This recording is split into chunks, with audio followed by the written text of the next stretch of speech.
Hey, it's Emmy. And Amber. And this is Death Before Decaf Paranormal. Alright guys, we got a story for you. It is quite the story we're going to talk about tonight, and I'm super excited. She's been talking about this for a long time. Yes, I have really deep dove into the story. I cannot tell you how many hours I spent researching. So many. I found so much information that most articles and things I've seen did not even slightly touch on.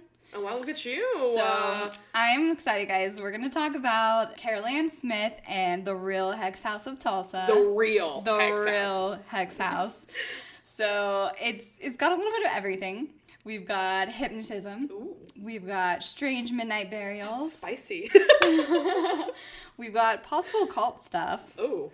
We've got less spicy. Imprisonment and mysterious deaths. Can't forget the mysterious deaths. Cannot forget the mysterious deaths and the cult stuff.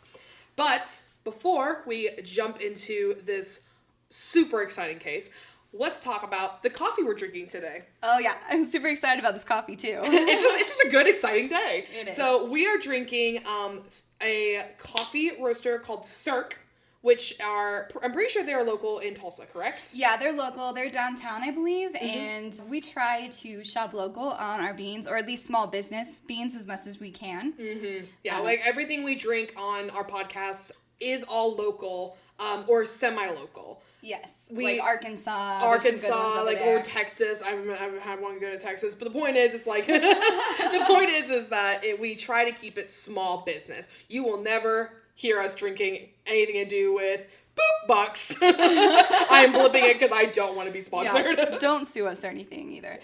So no Boop Bucks. Yeah, you will not ever find that in our cup. Nope. We are or quite any the coffee like snob. anything else of like any of the sort like that. Any fast food chain, nothing like that. No, if you wouldn't even like, we won't even say the F word. We will not say Folgers. Oh, I was like, wait, what's the F word? We might say the F word. Folgers. Anyway, so we are drinking Cirque. I am so sorry. I'm going to try to pronounce this correctly. It's going to be incorrect. We know. It is Cirque coffee, the Dairy Kojawa. Hey, that sounded right. Did it? Okay. Dairy Kojawa. That's not like I said dairy, like milk. Yeah, you messed up the second time. It's okay. But it's an Ethiopian blend that has apricot, floral, and honey notes in it, which is our three favorite things. When I found this coffee, I was so excited because I don't like to drive. Like, I mean, I love coffee shops, don't get me wrong, but like with COVID and everything, I don't want to drive up to a coffee shop to get coffee. So I was really worried about trying to find like a coffee for us to drink. Oh yeah, I've been really experimenting with a ton of different beans locally to try to find my favorite because I don't want to go chill out in a coffee shop either because there's so many people around here, especially that just don't. Just wear your mask, please.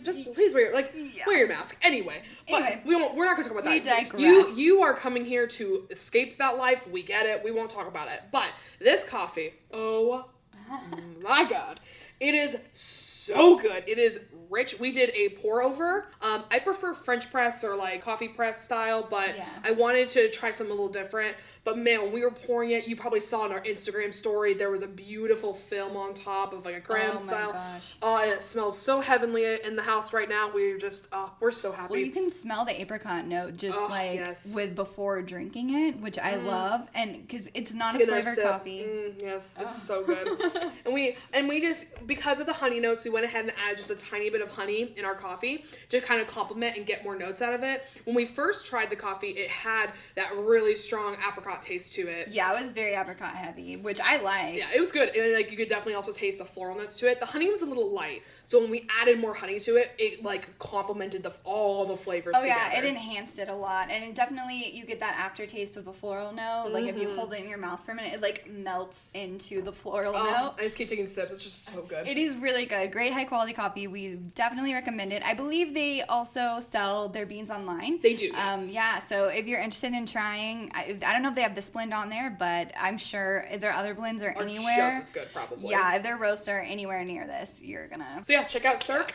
There is CIRQUE, and they are delicious. So, all right, we could gabble on all about coffee. That's like our favorite thing in the world. Yes. But our second favorite is ghost hunting And true crime. Yes. So, Amber, go ahead. You have the floor. Again, super psyched about this story. So the Hex House, I'm going to tell you a little bit about what became of it after these crimes occurred, and then we'll deep dive into that. So the Hex House was a favorite site for, young teens and stuff around here to visit, especially... Seems to be the theme for a lot of these cases. It's like the young teen hangout. Yeah, like, oh, we gotta go to the spooky place. But yeah. I did that too. I can't deny it. I didn't. I was a good little Christian girl. Oh, yeah, right. Yeah. So anyway, it became a really cool site for teens and stuff to visit on Halloween, especially, which is why a fun reason we're releasing this on Halloween for you guys. Yes. Because why not? Yeah, why not? This is fun, spooky story. But it became a site. We also know that a lot of spirit tours around here drive by. So actually, we'll dabble into it a little bit more. But like when we went to the actual lot of this place that we're going to talk about, we ran into a bus tour for like a spirit tour. Yeah, so we scared those people. Oh my gosh, yes. We were doing our investigation, and all of a sudden, a bus came up, and we were like, "Oh, gotta go. Oh, gotta leave." Okay, time to go. And we didn't leave because we still had more to do, so we just kind of got out of their way and went back towards our car in the lot. But they were so hesitant. They were like looking at us like, what are they doing? Like, they probably thought we were like hooligan teenagers, like throwing bottles and stuff. Yeah, or like druggies, because it's not the like best area of town in the world. It's fine. It is fine. Okay, anything past like a certain street here for me is like it's scary. It's sketch. I'm like, it's not sketch. This is not sketch. Well, it was fine. I drive the same streets. I don't go like downtown, and this is downtown, and I'm scared of downtown. But point is. Anyway, so we went and visited that lot. So the basement where some of these crimes occurred, which you'll find out about in a minute, there are rumors that it wasn't filled in when they tore down the house. So in 1975 is when the house was torn down, and the rumors are that it was just paved over and that the basement still exists beneath the blacktop. Which is really sketchy, especially in Oklahoma, because we have, like, some earthquakes and stuff. Oh, yes. If that's true, it's not safe. But it could be rumors. It may have been filled in, but, For the most part, we don't know. It's a cooler story if it's not. We're going to say that it's not filled in. Yeah, it's not filled in. It was 1975, so who knows, like, how great of a job they did. But you can still see, like, the original rock foundation is there, and the front stone steps are there. Oh, they're so pretty.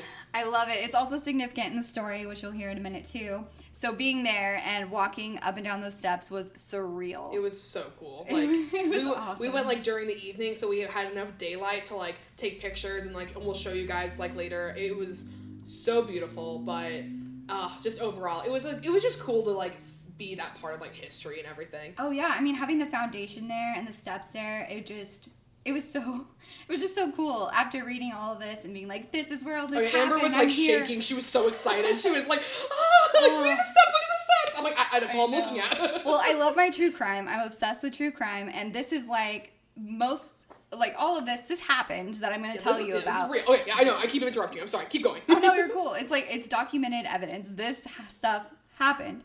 So being there was just so cool. But anyway, so they tore it down. There was all those rumors. People would visit. So the Akdar Shrine Temple made that their parking lot. They built like a temple nearby, I guess. The shrine later moved to a different area. I'm not sure when, but they moved, so it stopped being used frequently as a lot. In the early 2000s, I believe, is when apartments were built right directly behind this lot. So this creepy lot is there, and then right behind it are these fancy apartments. They were really nice. Like, I mean, we were, like, doing, like, spirit blocks, like, is anyone here? And we see, like, windows of people, like, probably peeking out, being like, what the hell? I know. I mean, if I lived there, I'd be, like, watching. These assholes looking for ghosts again. I know. And so it was interesting. But when it was in regular use as a parking lot, there were reports of car lights coming on by themselves and cars starting by themselves or like moving on their own. Yeah. But that was really the only paranormal aspects that have been recorded. Just because you'll see not a lot of proven death has occurred in the home, but some crazy stuff went down in the house. So I feel like there's got to be some residual stuff there. But, and again, we always say that, like, we don't expect to find any evidence when we go anywhere. Oh, yeah. We have to go in expecting to not find anything because we're not going to fake evidence. We're not going to expect everything as evidence. We try to debunk before we, are like, yeah, this has definitely happened. Yep. We debunk first. So, We did find some stuff we'll talk about later on. There were a few interesting occurrences while we were there that we were able to capture. Oh, yeah, for sure. We'll get into that later. But first, let's talk about the crimes. Okay. All right, so we're going to talk about Miss Carol Ann Smith. And I don't know, you probably haven't seen Poltergeist, have you, Amy? I've seen bits of it. Well, I always think of, the little girl's name is Carol Ann. And, like Zelda, like the little old lady that has a, like, kind of babyish voice. And so I was like, Carol Ann. Carol Ann. I don't know, but every time I say Carol Ann, I just think of Poltergeist. So if you've seen that, you're probably like... More than likely the people who are listening probably have seen it. I bet most of you have seen Poltergeist. And if not, go watch it. It's a classic. It's wonderful. And there's some weird, like, cursed rumors around that side. Anyway, I digress. Yeah, I don't know if I've ever seen that. Maybe we'll watch it all together. Oh yeah, I think you would like it. I could tell you fun trivia. Like, they used real skeletons in one of the scenes. Never mind. I don't think I'm interested anymore. Because it was cheaper than getting like effect skeletons at the time, so they used a bunch of real skeletons those in people, a pool. Those people whose skeletons were there were probably guest stars. Can you imagine like they're like on the other side, like, hey yo, I was in this movie. That's me right there. I look great. Yeah, if that was me, I would be that way. But yeah, you should definitely watch that one. I highly recommend. But every time I say Carol Ann, my head's going, Carol Ann! Well, let's just start saying that. Alright, so Carol Ann Smith. So Carol Ann Smith. She was born Opal Mary Carey in Indianapolis, Indiana. So I don't know how she came up with Carol Ann. I know Smith, it must have been happening like after she got married, because she married a man named Fay H. Smith. And we know she was using the name Carol Ann Smith sometime before 1934, but we're not sure. It's unknown when she first adopted that name, but... Or why, because that's weird, because, like, maybe the Carol Ann, not really, though. I don't know. I don't know. It's All interesting. I know is, like, after seeing the photos, which you'll see here in a bit, after seeing the photos of her, like, does she not look like Debbie? Oh my gosh, yeah. Like, she looks like a friend of ours. Like, she does look like someone we know, and like every time I saw it, I was weird. like, excuse maybe me? they're related and don't know it. I don't know. Do you know her maiden name? I don't know Debbie's maiden name. Maybe, no. We're going to look into that, and we will update you on that situation. That may be. That could be an interesting thing. Anyway, that freaked me out when you first showed me a picture of her. I was like, is that Debbie? I couldn't place who it was she reminded me of, but you were totally right. But, anyway, so we know she was using that name sometime before 1934. Don't know why she chose that name. We know Smith came from her husband. Maybe she also liked that movie. I know it wasn't like that. I was like, that was not out yet, but okay. But not much is known about her before, during, or after these crimes. And when she ends up being found out, she was about 51 years old. So just keep that in mind. She was labeled the She Svengali by the Tulsa Tribune, which Svengali means like persuader, manipulator, like controller. Ooh. For evil intent. Ooh. The term originated in a novel from 1894 called Trilby. Hey, if I can say Dere Kojoa, I think I can say that. I know. But you'll see her referred to quite often as a She Svengali, and the Tulsa Tribune coined that name. So, Carol Ann. She was quite the woman. So, I'll go a little bit into her backstory up to her living in this home. So, there were a lot of mysterious deaths surrounding her. Everywhere she went, death seemed to follow, which is... Very closely. Yeah, so I would say my personal opinion is she was definitely some sort of kind of serial killer-ish. I think serial manipulator, is that a thing? Oh, she's definitely a manipulator, 100%. But I'm just saying, They are too... They're not coincidences. No, they're not. They're very much not coincidences. It's too weird. So basically, she took out a lot of life insurance policies on people, like multiple family members and even her maid, and they all just seemed to die under mysterious circumstances, as well as other convenient deaths that seemed to follow around her too. So starting but clearly she's innocent. Clearly. Oh no, she's totally innocent. Totally innocent. There's no way. This is just like, not Carol Ann. Not Carol Ann. Oh gosh.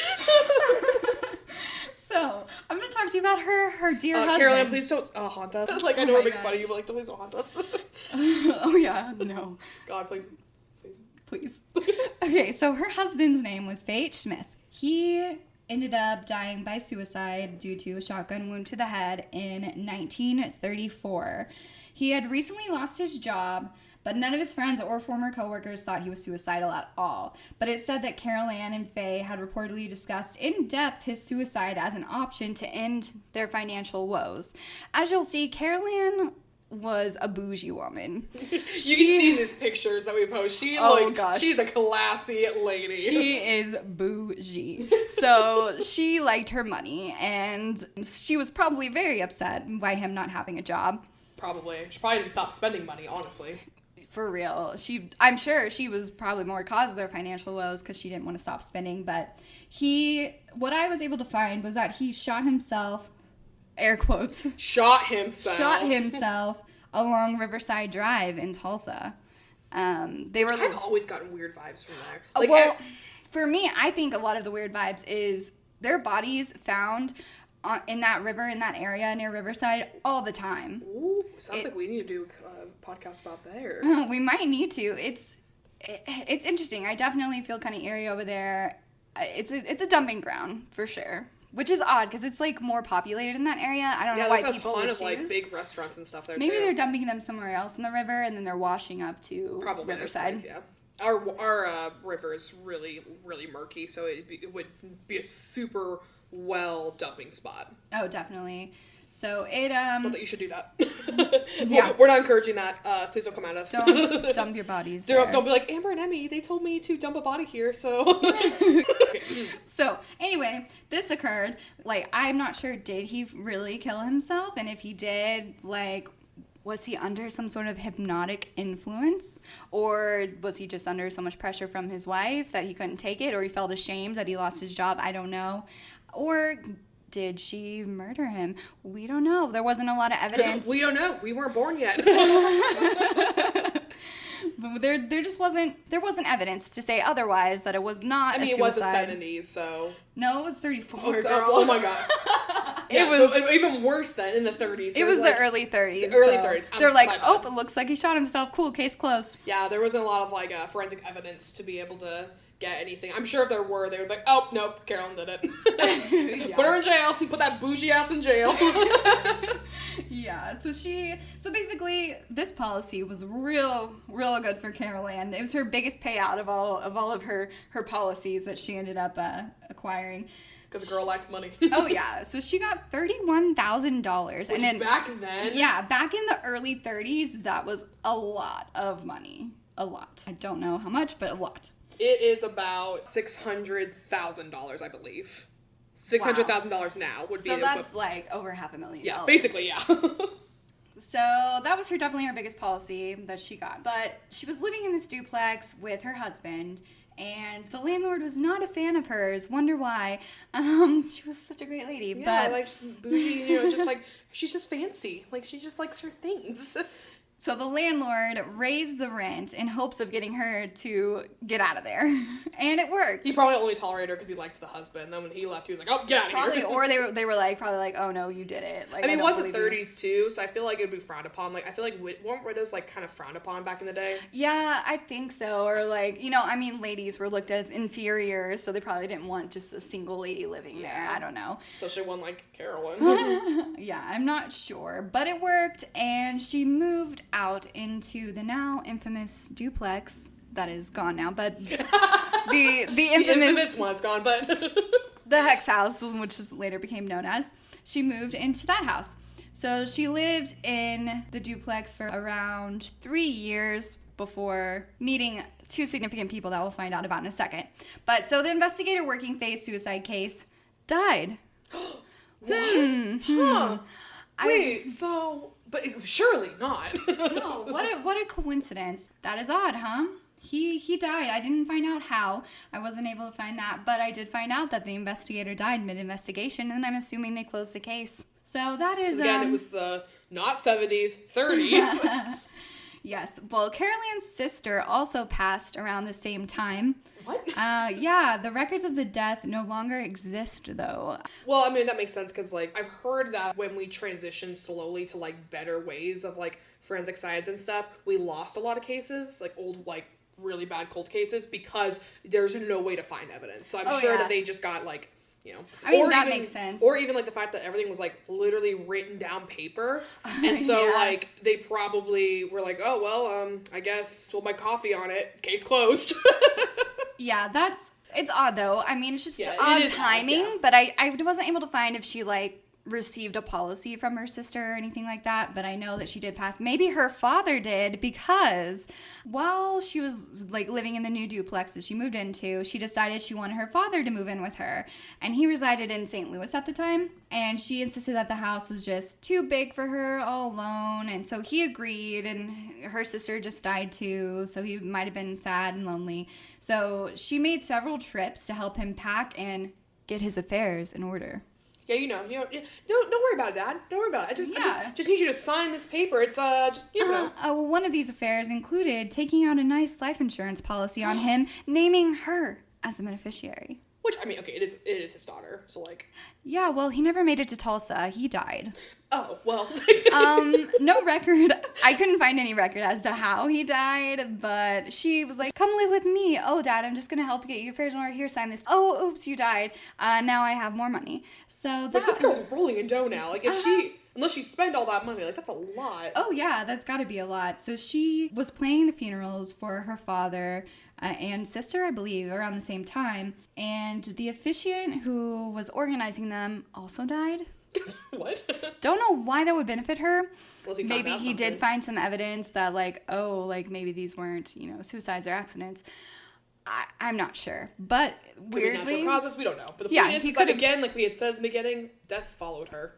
Yeah, so it's just kind of odd that he died too. So she's been living in the house for about a year or so. So a woman was seen bursting out of the door of the duplex, running, screaming across the lawn and down the stone steps that we saw while we were out there.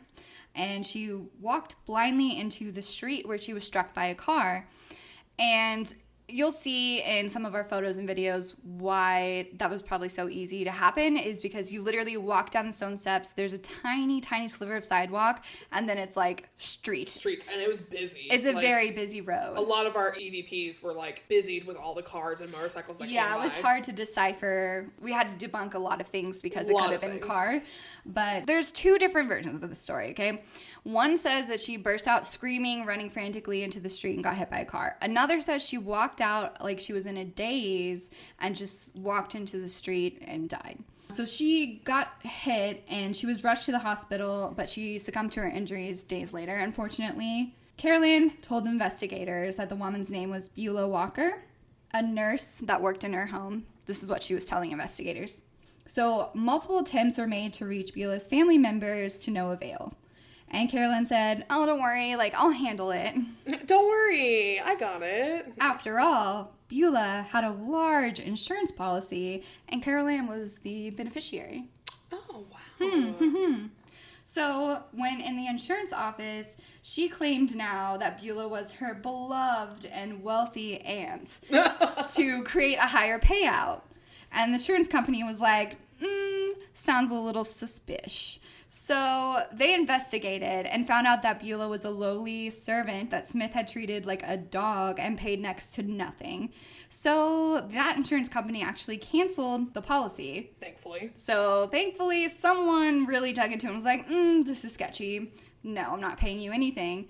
So they canceled the policy. And then just a weird kind of side note, shortly after this all happened, the driver that killed Beulah, probably not their fault. Oh, no. It's so close to the road. Yeah, like we said, like in the videos, like we'll show later, like the road is right there. You would not have time to stop. No. For sure. But he weirdly, mysteriously died shortly after. Do you know how? No, I wasn't able to find how. So I don't know. But that's kind of odd. Because maybe he saw something more than others. Yeah. I'm not sure. But that happened. That, or maybe he just couldn't handle the guilt. You never know. Yeah. So there was a couple other mysterious deaths that followed after this. But before we get into that, we're going to have to talk about the main thing that the Hex House is known for, because those are related to some of the individuals. You thought we were almost done. Oh no, honey. Oh no. We're just starting. We are just dipping our toes in this. There is so much more to this story. This story, like, like she had said in the beginning. It has everything. It has everything. So, she was not caught for any of these potential horrendous crimes, okay? What got her caught for something you're about to find out was that she was frauding her ration books. So this was in the midst of, like, World War II, and each family received a ration book that it basically allowed you to purchase, like, sugar, meat, cooking oil, canned goods, stuff like that. So when you bought an item... I'm sorry, you know she ain't cooking. Oh, I know. This bougie ass ain't cooking. I don't cook, I don't clean. So she, like, it allowed you to buy items, and you would return the stamp in for an item, and once you ran out of stamps... It's kind of like food stamps now. Yeah, it's basically like food stamps. So you waited for the next month to get more, and the government determined the number of stamps you received based on your household size. So Smith ordered 8 ration books for herself. As some reports I saw were more than 8, but I know for sure 8, including her beloved Bon, her dog.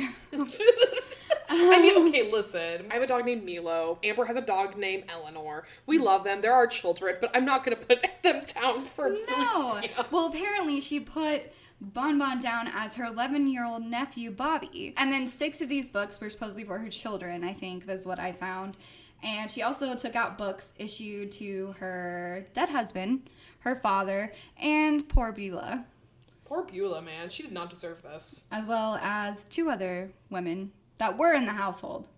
So, This is a federal crime, all right? Side note, while researching, I did find that according to the 1940 census, Carol Ann had a daughter named Donnell Smith, like Donnell Smith. Donnell? Yeah, that was supposedly 17 in 1940, and her address was registered as a Hex House. But also, in that same census, it said Faye H. Smith was living there with Carol Ann and Donnell.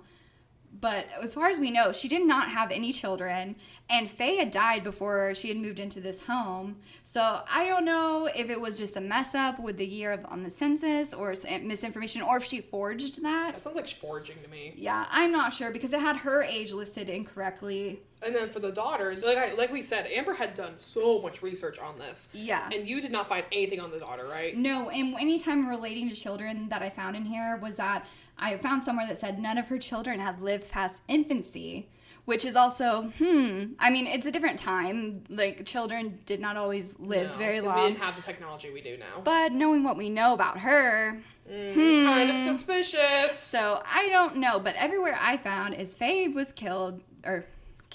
died before... Oh, I'm sorry. Passed away. Passed away before they moved into this home, and that she did not have a daughter. So I found that it was kind of weird that the census said that, but it could just be her forging it or a mess up. Yeah. I don't know, but I just thought it was kind of interesting.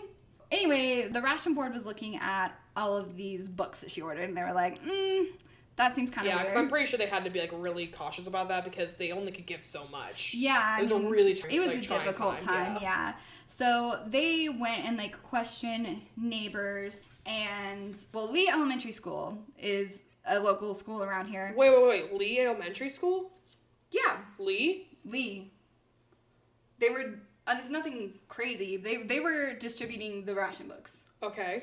So they were, during this time, that's where the ration books were being distributed, okay? No, I'm sorry. I'm freaking out because do you not remember when we went there and we picked up on the EVP, like, 5 Lees? That's why I was like, wait. Oh. I didn't think about that, but I don't know how that would be related. I know, it's just weird that, like, Lee and Lee, I don't know. It is kind of interesting. Who knows? I'm sorry. It just kind of jumped at me. I was like, wait a minute, what? Because I forgot about this part. Well, they distributed the books during this time, okay? So they went and were asking, like, well, how many people live in the Smith house? Like, who all lives there? And supposedly local children at the school, like, spilled the beans and were like, hey, yeah, like, it's just her and, like, you know, They're whatever. Like, hey, give us a cookie and we'll tell you. Yeah. So they ended up turning this over, I think, to the police department. And the authorities raided the home. So prior to raiding the home, I actually forgot to tell you guys. So while they were questioning some of the neighbors, being like, okay, who lives here? What else do you know? They reported some weird stuff. The neighbors reported crazy screams and growls coming from the duplex. Growls coming from the duplex at all hours. and they reported strange midnight burials. What? Yeah, they said they saw like 2 women burying like little coffins in the yard, and Carol Ann oversaw them from her balcony. With her wine and her bouginess. With her wine, wearing You know, her that- fur coat, and gosh. But they were also kind of like, okay, that's sketch too. So they raided the home to see, okay, who else is living here, what's going on. And they end up going to investigate in the basement. And they found 2 women that were imprisoned in the basement. What? What? Yeah, so they were in pretty bad shape. They were allegedly starved, beaten, and treated like super inhuman. Some reports said they slept on orange crates, which I think was true because I did find some photos of the investigator checking out the basement, and there were orange crates with a blanket and a little pillow on them. So they slept on there. They had to wash in the cold water of the industrial mop sink. They They and had, you know, like, so like yeah. you know that like it's cold. If a basement in Oklahoma is cold. Yeah, really oh my cold. gosh, it's got to be freezing, and then to be on a crate sleeping Yeah, too. no. So they lived in rags, and I just mentioned this fact because I saw it so many times. They were denied makeup, which I guess is because it's such a big deal. I'll tell you about Carol Ann's wonderful makeup collection, but they were denied makeup, guys. But they lived a lavish lifestyle. Well, I feel like in the 30s is when makeup like became a like really big thing, and so like That's true. Like, and I mean, it's always been a thing for like a long time, but in the 30s, it was like women had to like the 30s to 50s, women had to be beautiful. We had to look nice. We had to be proper. Bullshit. That's true. Yeah, I guess in the time it would So be them weird. to them being like they could not wear They makeup cannot was like even wear makeup. Oh my god! Oh gosh, they guys. probably didn't even have a bra.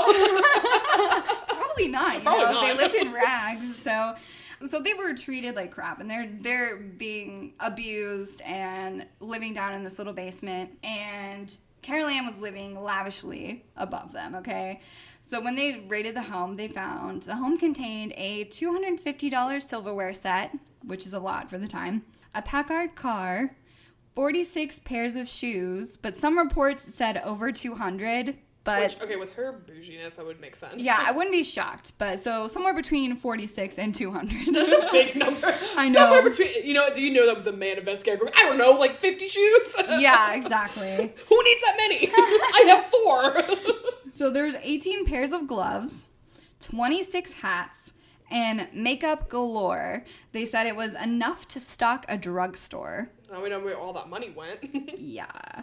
So the weird thing though, so both women left freely for work, inexplicably to return home in the evening and give all their earnings over to Smith every day. They also supposedly walked about like zombies, cooking, cleaning, and working. Wait, how do people not catch them at work though? Like I don't know. Like if you said like they're basically malnourished, right? Yeah, I mean they for sure would be malnourished if this is what was going on. So people found it kind of weird because they also turned over all their life savings to her, and then they supposedly never tried to escape or report what was happening. And later, Virginia, which I'm about to tell you about them, she reported she put a hex on us. Oh, title drop. Yes, so this earned the house its moniker, okay? So after the women were rescued, they both recalled being subject to a purification ritual with a promise of reward at the end. Okay. But neither ever elaborated on this, like what this ritual was or what this reward was. Yeah. But there were rumors that Carol Ann had reportedly created her own religion and carefully studied mind control and brainwashing techniques. It's a cult. Which, yeah, It's a cult. that would lead, because that would make more sense if they were leaving and then coming back, Yeah. like, Well, manipulated by when her. you dabbled into these girls, did you like find anything about their families or like anything? Yeah. I'll tell you a little bit about them, and then we can talk more about this. So, one of the women's name was Virginia Evans. Okay, she's from a prominent family. She met Smith in 1937 at a Christian Science bookstore. Ooh, yikes. And they struck up a friendship, okay? So after a year or so, Carol Ann asked her to move in with her. And by the time they were discovered in the basement, she was 31. I will say these girls, I forgot to tell you, were imprisoned for 7 years. 7 years. 7 years they were going to work and coming home and taking care of her and living in the basement in rags. But they were friends. But they were friends. So they met at Mardell's. basically. So these two women, though, had very, like, differing things to say about what happened here. It's like they couldn't make, like, a solid story. It just kept being, like... Yeah, well, Virginia, claimed that Carol Ann hypnotized and mesmerized her, and she's the one who was like, she put a hex on us. So her father, another thing that happened was her father kept in correspondence with Carol Ann after Virginia moved in there, and he ended up being conned out of $17,000 to pay for a nurse that didn't exist for his daughter who was supposedly ill and needed space. $17,000, that's like, let me think, that's like about $300,000 now. It was a lot of money, and she's from a prominent family, so they had the money. So she, Carolyn was like, oh, your daughter, she needs help. And I couldn't find whether they were saying, like, physically, mentally, something said mentally. I bet it was mentally. Probably. But supposedly she needed a nurse. So she needed special care, which she did not need. And the father kept sending money to take care of his daughter. And that's mail fraud. We'll get in touch with that later. But the other woman that was there is, I believe, she's just a year younger than Virginia. Her name was Willetta Horner. So she met Carol Ann at a grocery store and eventually told her about her, like, bad childhood and family life. So she would be easier to manipulate probably for Carol Ann. Yeah, all she had to be was like, hey, I have a place for you. And the girl would be like, sweet. Yeah, so when they were discovered, Virginia's like, oh no, she hypnotized us. Like, oh, she put a hex on us. And Willetta was like she thought she had a really, like, mother-daughter relationship with Carol Ann. She actually believed Carol Ann adopted her when she moved in duplex. But they were like, it wouldn't matter, you're 30. Yeah. Like, she can't control you like that. She definitely had some mommy issues, it seems like. Yeah, it seemed like she had a lot of family issues, so I don't know. I don't know if this hex thing is true, or if it was more of like a cult situation, or just a manipulation, especially of Willetta. Like, I feel bad for Willetta for sure, because she didn't ever have an example of what family life should be, and then here's this rich bougie woman like, oh no, come live with me. I'll buy you the world, and then they end up come live with me in my duplex, and we'll we'll have this great time. Which I have a theory on. We'll get into that later. Oh yeah, I'm excited for that. So going back to after they were discovered, authorities supposedly found a treasure trove of books on witchcraft, hypnotism, doomsday stuff, and ritual magic.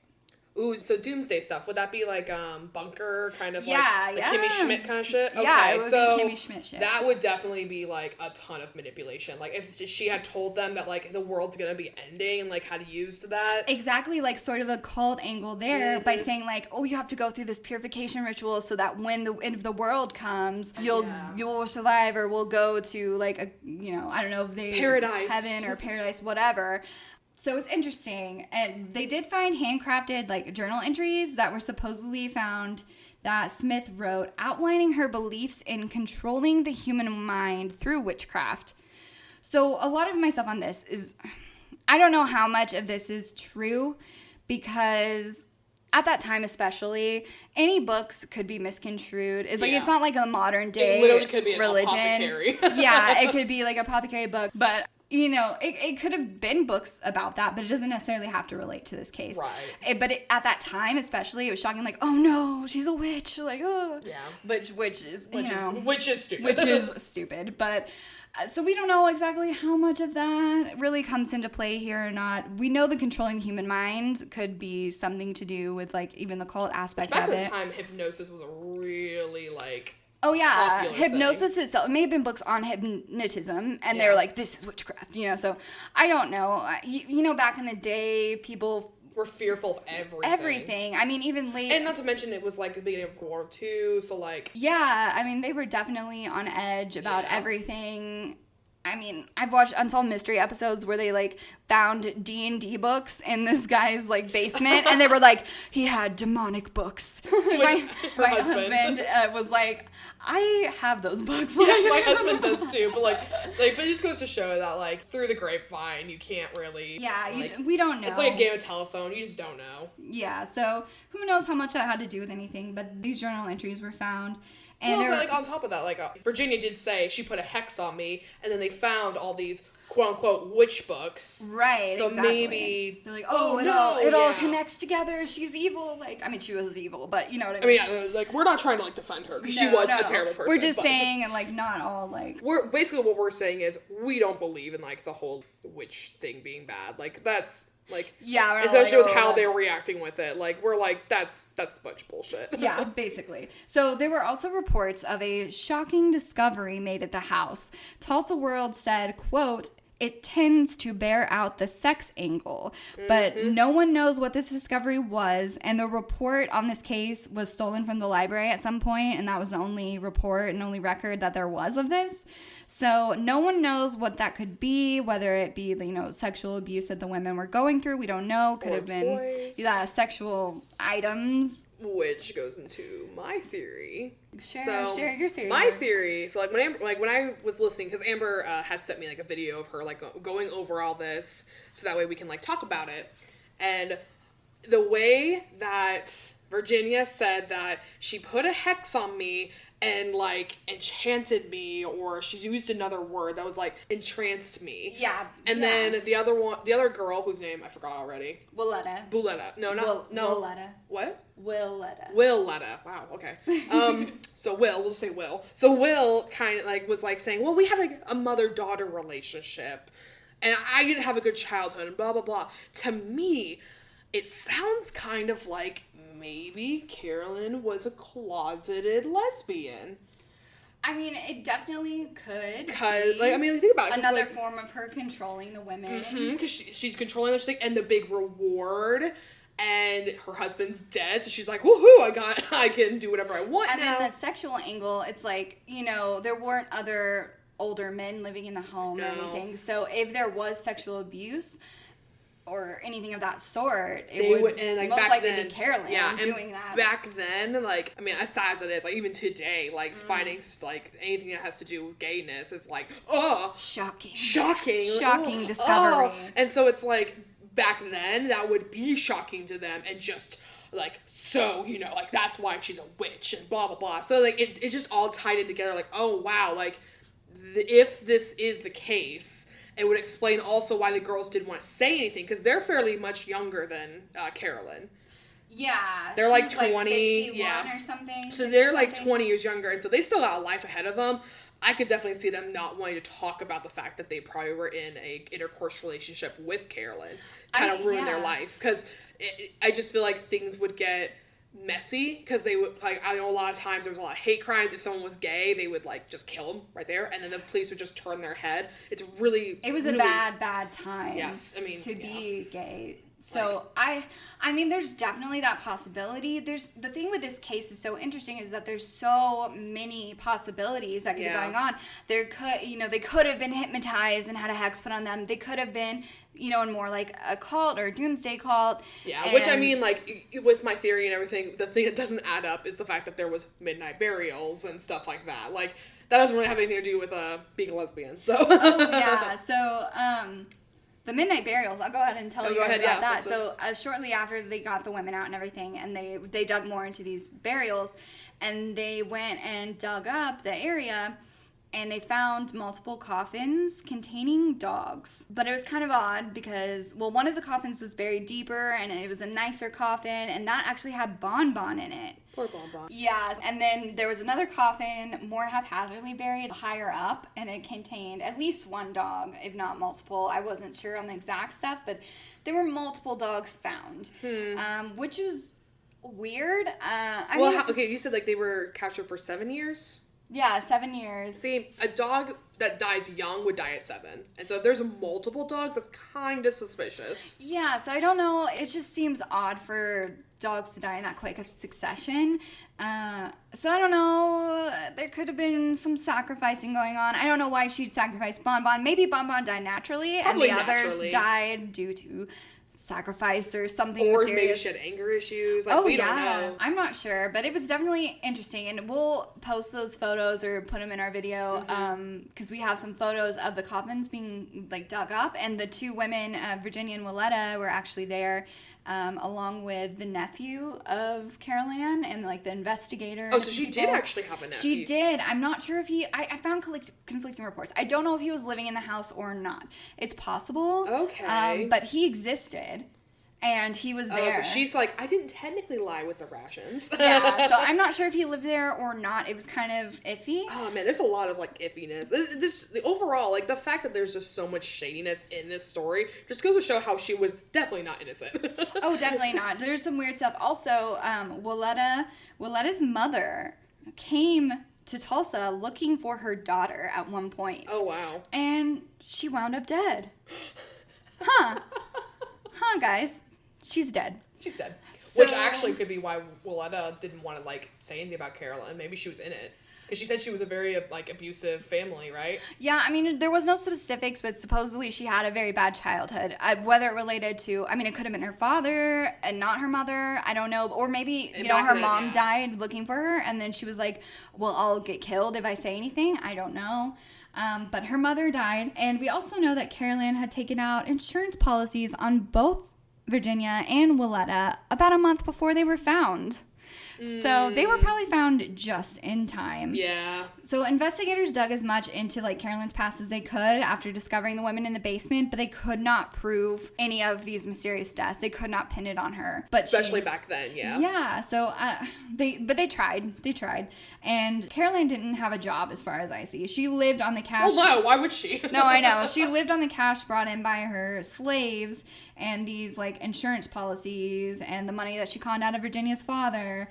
So she was, she definitely is not a good woman, but she was smart. Like the fact, because yeah. I bet, like, I feel like, I don't know when insurance policies started, like, back in the day. I don't feel like it was too much before the 30s. Because that was definitely a newer thing, I feel like, was, like, insurance policies and stuff like that. I don't know. I don't know when they started. It doesn't matter. Point is, like, it definitely had not been, that long since insurance policies had started. And nowadays, you cannot get away with stuff like that. They are very strict on, like, yeah, they immediately look into your spouse and stuff like that. And so I feel like she definitely took this opportunity and went, ooh, I could. Like, well, I mean, in the beginning, like you said, her name. Like, she's definitely a very manipulative woman. And even in the pictures, like, of her in the courthouse, like, taking a sip of her, like, you can see in her eyes, she was like, oh, I'm gonna play them like a fiddle. Like, she knew. Yeah, she definitely tried to play the, victim? Yeah, like, I did nothing wrong type of a thing. I'm just a bougie lady. Yeah, exactly. So, she was very, very smart, very manipulative. She knew how to get what she wanted. I mean, she succeeded for so long in, getting this money. Personally... honestly, like, if she wasn't, like, basically a serial killer, yeah. I would think, like, I'd be like, man, feminist, like, go for it. Like, she was smart, she got what she wanted, but she was a killer, so, like, we don't stand. We don't stand Caroline. We don't stand Caroline! Yeah, but she got what she wanted, and she got away with a lot, in my opinion. I definitely think, I don't know if every one of these deaths is connected to her. It's just too convenient. Definitely, too convenient. So, I'll get into a little bit about what happened after they discovered the women and freed them. So, all right, guys. So, Carol Ann Smith was not tried for any of the crimes related to the slavery of these women. What? Yep.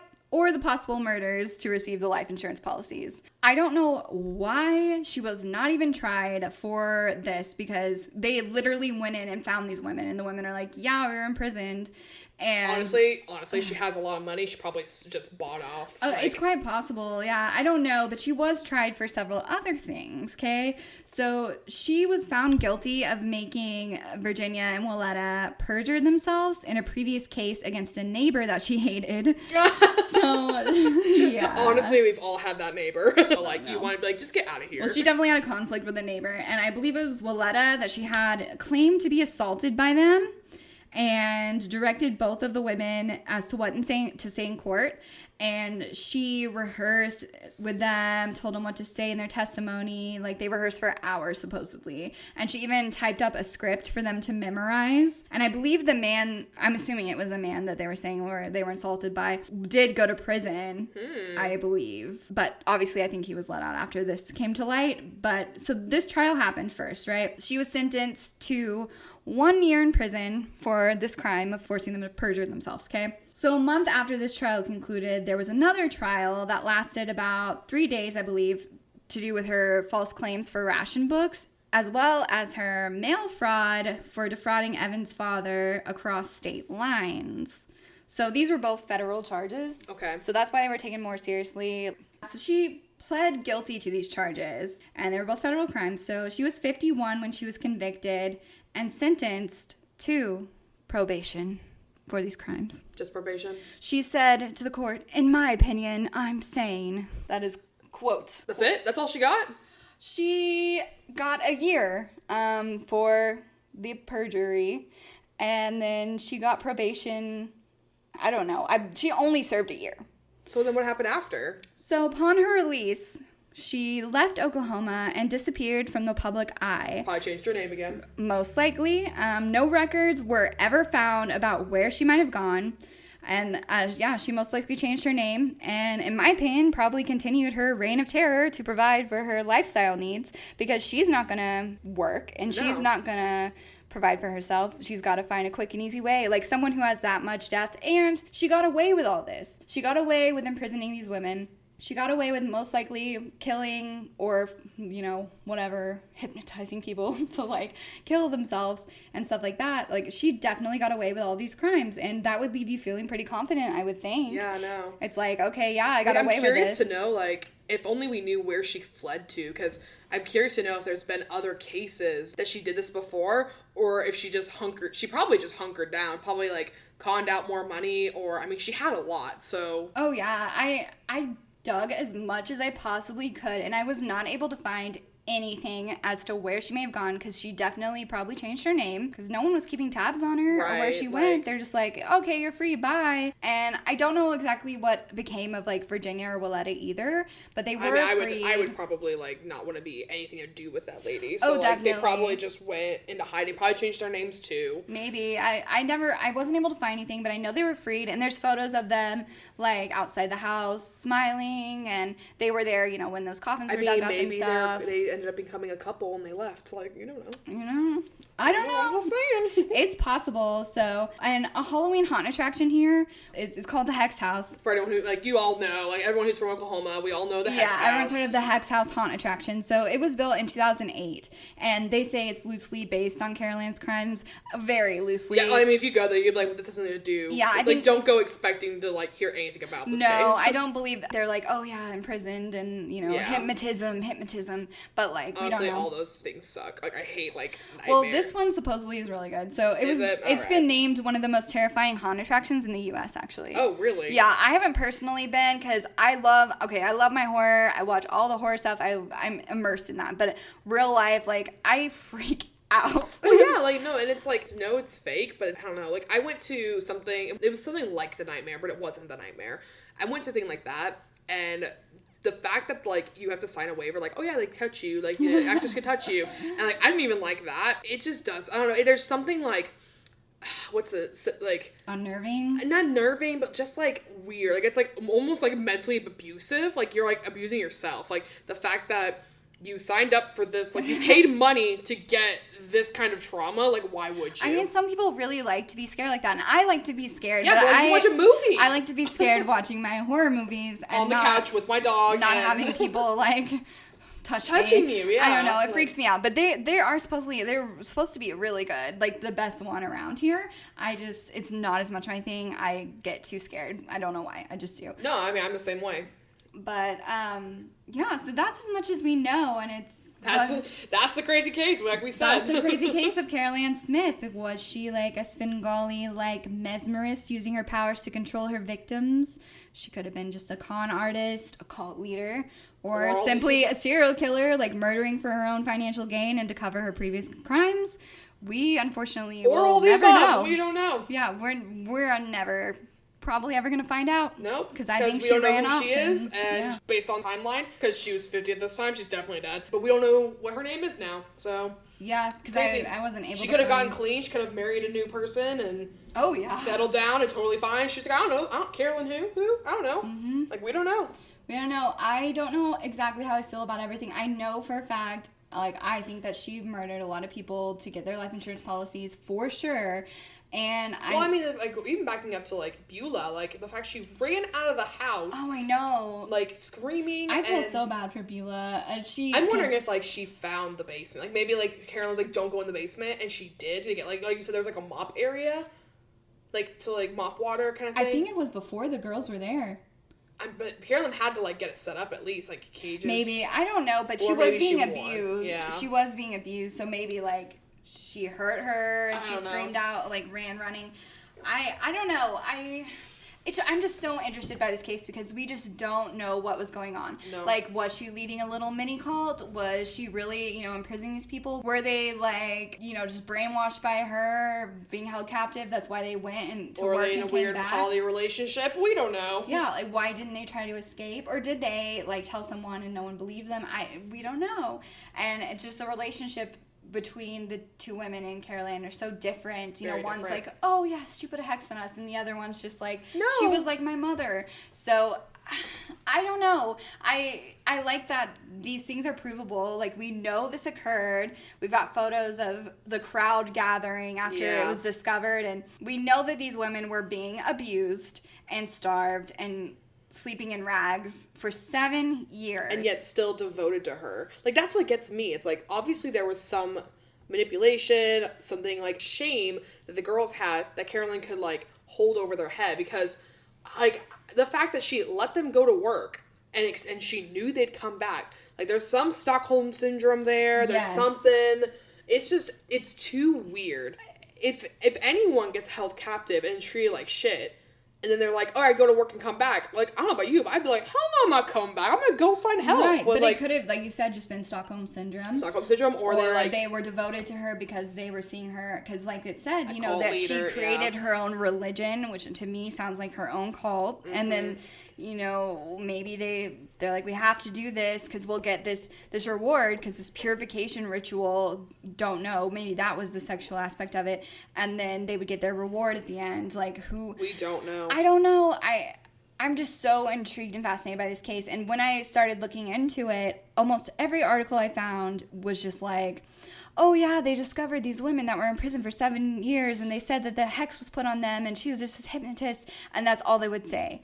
No one talked about the weird sexual, like, weird thing they found. Yeah, and no one really talked about these weird, mysterious deaths that followed Carol Ann. Like, so weird. There was very little reported on that. I mean, people are just shocked by the discovery of the women, and it makes for a better story to be like, oh no, she was just like using witchcraft and hypnotizing them and keeping them captive for so long, and she's crazy. But like, no one dug deeper into the stuff. Like, I think she was a master manipulator. I think so too. And she perfect cult leader. It sounds like money, manipulation, like all of it. But I know, like, it was really cool. We got to go to, like, the lot where it was. We went there, and it was super cool, because there's, like, buildings everywhere. It's on, like, off a busy street. There's, like we said, like, beautiful apartments behind it. And then there's just this empty lot with the original stairs, the original foundation. Yeah. You could see, like, metal pieces coming out from where they paved on top.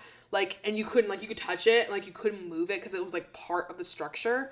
Well, it's interesting because, like, what's around it is level with the ground, and then this is lifted up, by this foundation that was, like, raised with the stone foundation and these steps, and, I mean, there was, like, this really beautiful patch of, like, ivy growing in the... Like, it was a lot of ivy. Oh, yeah, it was a lot. It looks like that was probably there originally, and it just, like, kept growing, and, like, they cut it off, and it kept growing, and it was just really cool to see that, because, and, like, unfortunately, like, there is a for sale sign on it. And so, like, when we went there, we were like, oh, no, because we know that more than likely with how, like, because this is, like, close to downtown Tulsa, but not, like, it's, like, in between mid-Tulsa and downtown. Yeah. And with how everything is down there, it's going to be new apartments, or it's going to be, like, I don't know, like a quick trip. Like, we don't know. I don't know. But they're going to have to level it out. Mm-hmm. And so I'm curious. Like, part of me is sad that history is going to be gone, because for a fact that, like, once that's sold, they're going to get rid of it. But at the same time, I'm curious, like, if they open it up, like, will the basement still be there? Will it be closed in? Like,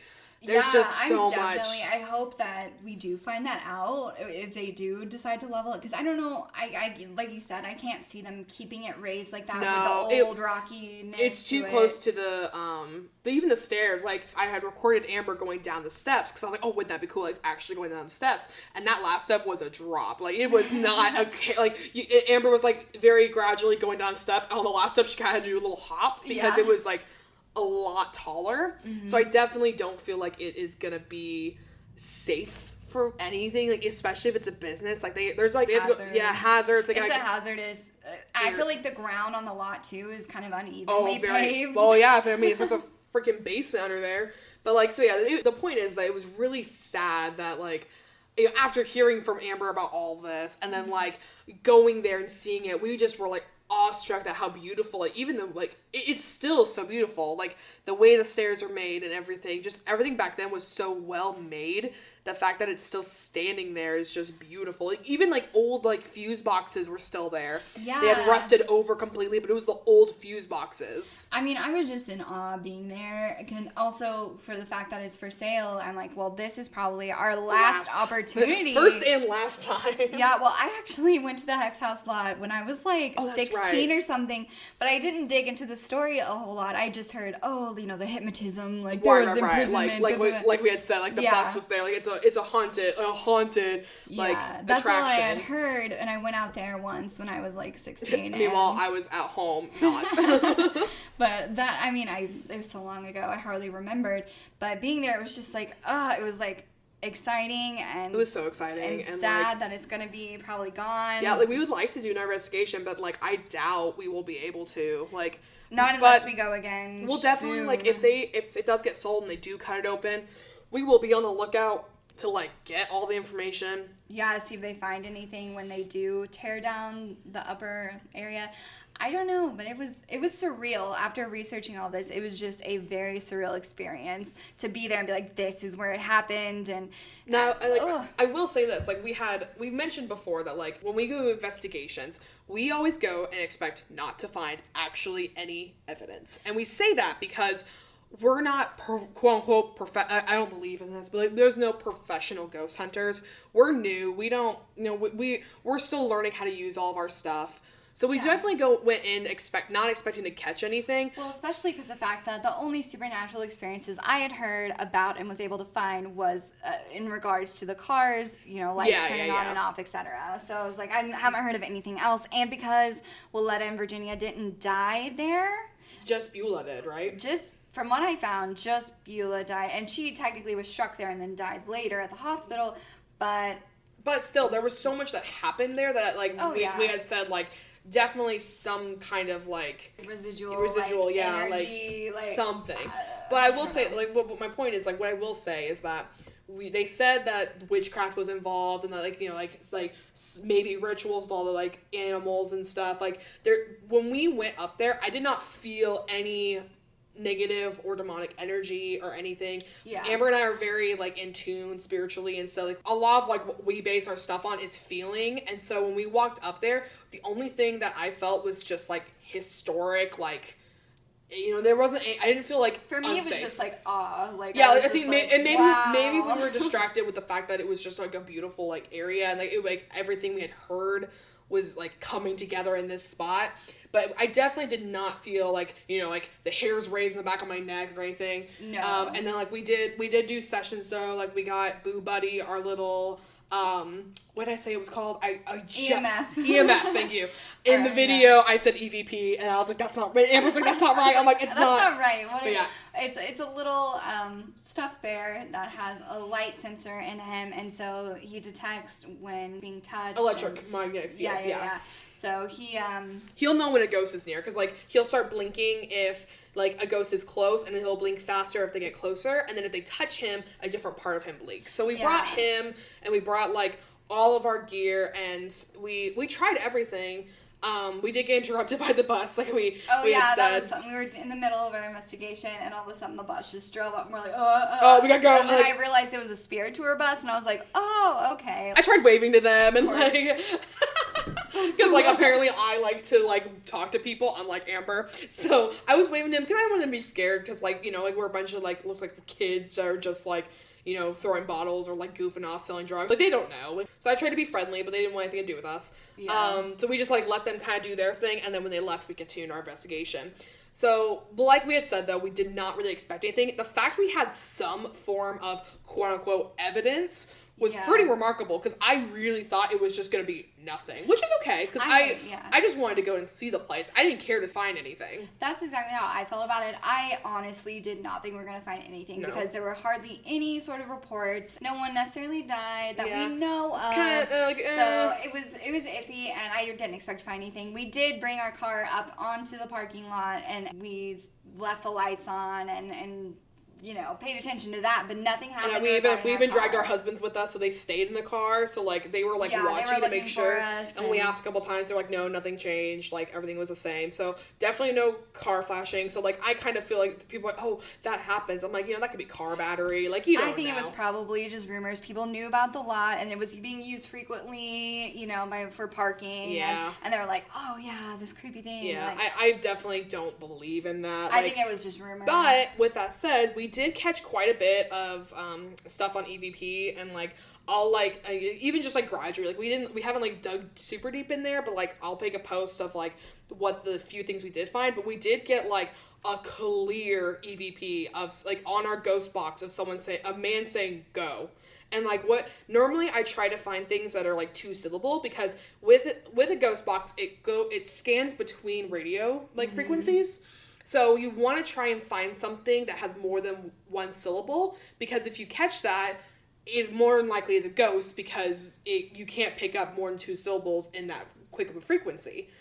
But with this one in particular, it was in between 2 frequencies. You can clearly hear go in between a shift of the radio. And there was the one that was even more clear. It was like most clear. And it was it was more than 1 syllable. Oh yeah, it was definitely impossible, I feel like, to debunk that one, because it was so clear. And we'll post that for you guys to look and come to your own decision on it. Again, we said, we do, like, you can't see it, but we do air quotes on evidence, because unfortunately everything ghost related is quote unquote evidence. Like, is, like, unless there's a clear picture, which we did not get any visual evidence, it's all just, like, over the spirit box. We didn't even get anything on the voice recorder, but unfortunately I couldn't really find much on the voice recorder because of the busy street. The loud traffic, it was picking that up. And then we didn't get anything with our Boo Buddy Bear. No, unfortunately. That did not change at all, but... There was, like, the only thing I could say is that there was, like, a few things on the spirit box that were very cool. We were pretty sure we heard a woman say Beulah a couple of times. Beulah. Like, the exact same. I heard Beulah multiple times. Not just once. So it's possible. I mean... I'm gonna, like, find where we heard that and amplify the evidence to make sure that we did correctly hear it. But we also heard the same woman voice mention a man named Edgar, or something similar sounding. But it definitely was, like, weird. There were situations that were weird, and then the weirdest part was that when we were losing the ghost box, because we realized that the ghost box was going to be the most clear evidence we had because of all of the sounds. Yeah. So we had recorded us listening to that, and at one point you can hear that the voice box just starts, like, drifting, and the frequencies change, and it gets lower and higher. Did Carolyn hurt you?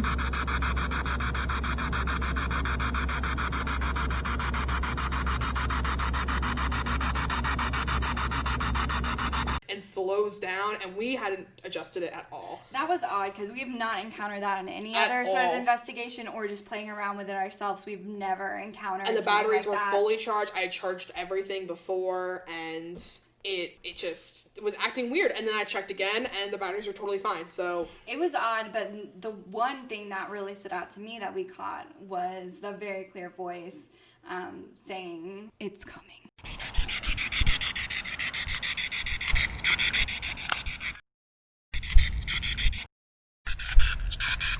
Yeah, it was something that we kind of heard in real time. We could hear us going, wait, what was that? Yeah, wait, what'd you say? But I remember happening, and I was like, I don't know what that said. I couldn't hear it with my ears, but I had amplified, I had saved it. I will definitely show that. That it clearly says it's coming in a casual male voice. That is the most clear EVP we have encountered in So all of our far, investigations so far. I mean, you can clearly hear And the say, fact that it was more "It's than coming." one word. Like, Yeah. the fact it was more than one syllable, more than one word, it was, like, it had jumped probably between 3 frequencies, I want to say. Yeah. Of, like, 3 different changings, it said, in the same voice, same tone, it's coming.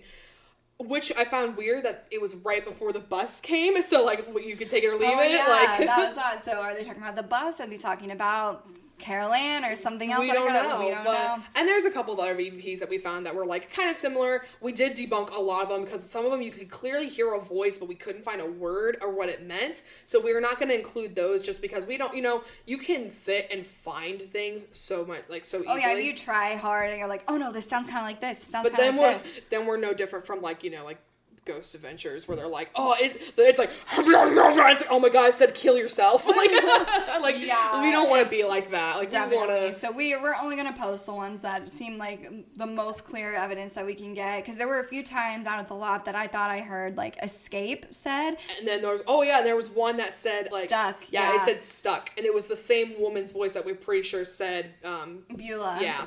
Yeah, so we don't know, but we didn't get that clear on recording, so we're not going to, I think I heard escape, and I think I heard stuck, but, that's up to speculation. Exactly. And then there's some, like, moments where I thought I heard stuff, and, like, I even, like, laughed at myself in my recording, because I was like, I heard this, and I'm like, bitch, where? Like, I didn't hear anything. So that's funny, but, and then, like, like, a lot of people hate the ghost box or spirit boxes because they're like, oh, it's like radio frequencies. I will say this, I actually took out the antenna of our, like, I did, like, a bunch of, like, She did a lot of research and saw that the thing would be to take out our antenna because then you're not picking up just straight radio stations. I mean, I played Panic at Disco at one point to Amber to show, like, this is, like, it basically, like, it cleans up frequencies, and what we want is that white noise. So I've, like, dissected this thing and made sure that it only played white noise. So everything that gets picked up is more than likely, like, it's about, like, probably, I want to say 85% not a radio station because it's all white noise. There are some moments where we heard some, like, sing-songy kind of voices, and we immediately debunked that. Anything that sounds like a song of some sort, we debunk because you just never know. It could be a radio station, it could be even, like, truckers, and everything like that. So, there's no, like we said, solid evidence. Everything is a big question mark, but the ones we heard were super clear. They shook us. We looked at each other eye wide, like, what was that? And that's us going in expecting absolutely nothing. No evidence because we didn't, we thought we heard some things while we were there, this but is they were a like, cool story, but I wouldn't necessarily say it's super paranormal. Yes, it's not good. There's nothing to do with ghosts. And again, we didn't really feel anything when we were there. Although there was a part where Amber did feel like she was stuck in one part. Yeah, we were walking back towards the steps, and as we were getting closer, I don't know, there was just one part that it made my feet feel like I was almost stuck in, like, tar or something. Yeah, she just felt like... I just felt, like, stuck. Yeah. She felt stuck. It was an odd feeling. It wasn't like, anything... I think we had said earlier, crazy, it was a feeling, so if yeah, you're not into that, then if you don't consider that evidence, that's on you. Yeah, that's This is fine. how we feel. We're just going to talk about what we've experienced, and I definitely felt like I was, my feet were a bit heavier. Yeah. I don't know why, but I did. Maybe in relation to the steps and stuff, it could be where the basement possibly was. Yeah. But we don't know. I don't know. But overall, though, I will say, paranormal on the side, this was a really cool case to just, like, listen to and to research, and I really just enjoyed going there for the history and the, like, it was just cool to be there. Like, if you're listening and you haven't ever been there, I suggest just going there before they, like, get sold. Oh yeah, I definitely suggest checking it out. Unlike what Amber said, it's not in a bad town. It's a good sized town. It's okay. It's not bad. Don't go in the middle of the night. Like, we didn't even go in the middle of the night. We went around, like, right as the sun was setting, and we stayed a little after. I think we, like, left, like, around 9, I think. So we were there from, like, around, like, an hour and a half. I definitely recommend going while you can, especially after listening to this story, just for the historical, like, craziness of it. I mean, it shocked like just the whole like town just in the rubbing 40s. your hand over the foundation and steps was just so. Yeah, I was like, I just want to touch it. It just, like, it's so wow, Yeah, you know? it was just wow. Like, It's just wow. But who knows what's going to happen to it after it's bought. I guarantee, I mean, it's not going to be the same no matter what. No. So I recommend going check it out and be safe. There is probably, like, we did see, like, an area that a homeless person could have been sleeping at. Like, you want to be safe overall. Yeah, like, just be careful and aware of your surroundings. Like, we're two girls, so we know that, you know, two women walking at night is not safe. So we did bring our husbands just to be safe and have like just extra to set keep of an eyes. eye on us. Yeah. So and then they had their eyes on us, especially when that bus came up, because we didn't know what it was at first. So they were like watching it, like, what the hell is that? But anyway, point is, great story. Thank you, Amber, for doing all that research, because oh my word, there's so much. I would have been like, oh god, there's too much in this. I have to stop. Oh man, I mean, it took hours and hours and hours, but I really, really enjoyed finding out about the story, especially because it is, you know, a proven story. Like, this happened. And we hope that you guys enjoyed it. Like, yeah, and if you want to visit the Hex House, if you look up locally, you can find the address. Just be sure you're not going to the haunt attraction, because when you do look it up, you will find the haunt attraction address. And that's not where it is. So yeah, just look up like the real Hex House of Tulsa, and you can usually find it. But I'm just so happy about this story. We're happy to share you guys. Yeah, I'm really glad to share this with you, because I'm just so excited about it. So, I mean, yeah, I guess we can end it here. We're going to wrap up. Well, thank you for, you know, tuning in with us in our first episode. Yeah, I'm so excited. Like, we hope you guys like this. We're definitely having a lot of fun with this. Oh, yeah. Like, this is definitely, like, up our speed. Also, make sure to check out Circa Coffee, because I just finished my cup, and oh my word, it's so good. I also feel like I am running a mile per second, because it is so caffeinated. Yeah, it is definitely, like, powerful. Yeah, like, I'm feeling, roast. definitely feeling it more than my morning coffee. So yeah, but it's nice. It's so nice. So, but if you like our podcast, please give us a follow, like, share with your friends, because even though, like, this is just, you know, a hobby of Amber and I's, we want to share this with more people. Like, we want to make a community out of this, because Oklahoma just has so much history and so many cool paranormal stuff. Oh yeah, speaking of that, if you guys know any spots locally, or, you know, like in the Oklahoma area. We know about the, like, you know, Gilcrease Museum and the Philbrook Museum. We know about like Kane's Ballroom. Yeah, we Brady. know about those, and we will dabble into those when COVID's not a thing. Yes, that's why we're going to more places that are less, you know, like, populated, because we're just being careful right now. But if there is anywhere that you want us to investigate, that you've heard even about. If it's your house. Like, if you're, like, cool with that, I mean, like, we're not going to be like, if you're like, hey, come to my house, and I don't know you, I ain't going to your house. Oh yeah, don't be, like, real creepy about it. But, yeah, like we're open to home investigations too. We just want to check out everywhere we can. It's just like a little adventure for us, and we definitely want to hear your suggestions. We will be posting more on our YouTube when we go to more places with paranormal activity. The places we are going to right now are not as active, but we will be going to probably more active ones. Oh, definitely.